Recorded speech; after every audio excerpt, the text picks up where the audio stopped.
সদর উপজেলা পরিষদের নবনির্বাচিত চেয়ারম্যান তহিদ চাকলাদার ফন্টু ও ভাইস চেয়ারম্যান সুলতান মাহমুদ বিপুল শহরের দোয়াটানা বকুলতলা মোড়ে অবস্থিত বঙ্গবন্ধু স্মৃতি মুরালে শ্রদ্ধাঞ্জলি নিবেদন করেছেন। বৃহস্পতিবার বিকেলে শ্রদ্ধাঞ্জলি নিবেদনের সময় যশোর জেলা আওয়ামী লীগের সভাপতি বীর মুক্তিযোদ্ধা শহীদুল ইসলাম মিলন ও সাধারণ সম্পাদক শাহিন চাকলাদার উপস্থিত ছিলেন। এরপরে জেলা আওয়ামী লীগের নেতৃবৃন্দ সহ সহযোগী সংগঠনের নেতাকর্মীদের সাথে মতবিনিময় করেন। পরে শহরের কাঁঠালতলা কার্যালয়ে নেতাকর্মীরা সদর উপজেলা পরিষদের নবনির্বাচিত চেয়ারম্যান তহিদ চাকলাদার ফন্টু ও ভাইস চেয়ারম্যান সুলতান মাহমুদ বিপুলকে ফুলেল শুভেচ্ছা ও অভিনন্দন জানান। বঙ্গবন্ধু স্মৃতি মুরালে শ্রদ্ধাঞ্জলি নিবেদনের সময় উপস্থিত ছিলেন যশোর জেলা আওয়ামী লীগের যুব ক্রীড়া বিষয়ক সম্পাদক জিয়াউল হাসান হ্যাফি, উপদপ্তর সম্পাদক ওহিদুল ইসলাম তরফদার, সদস্য আনোয়ার হোসেন মোস্তাক, মোয়াজ্জেম হোসেন, গোলাম মোস্তফা, সামিরুল ইসলাম পিয়াস, যশোর শহর আওয়ামী লীগের সভাপতি অ্যাডভোকেট আসাদুজ্জামান আসাদ ও সাধারণ সম্পাদক এস এম মাহমুদ হাসান বিপু, জেলা কৃষক লীগের সভাপতি অ্যাডভোকেট মোশাররফ হোসেন, দেওড়া ইউনিয়নের চেয়ারম্যান আনিসুর রহমান আনিস, চাচড়া ইউনিয়নের চেয়ারম্যান শামীম রেজা, নোয়াপাড়া ইউনিয়নের চেয়ারম্যান হুমায়ুন কবির তুহিন, বসুন্দিয়া ইউনিয়নের চেয়ারম্যান রিয়াজুল ইসলাম রাসেল,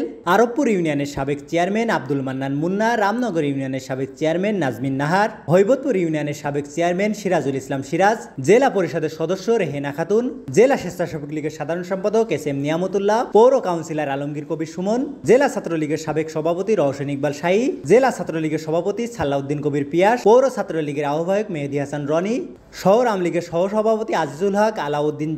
জাহাঙ্গীর আলম বাবলু, রবিউল ইসলাম শাহিন, যুগ্ম সম্পাদক এস এম ইউসুফ শহীদ সহ বিভিন্ন স্তরের নেতৃবৃন্দ। ডেস্ক রিপোর্ট, সমাজের কথা।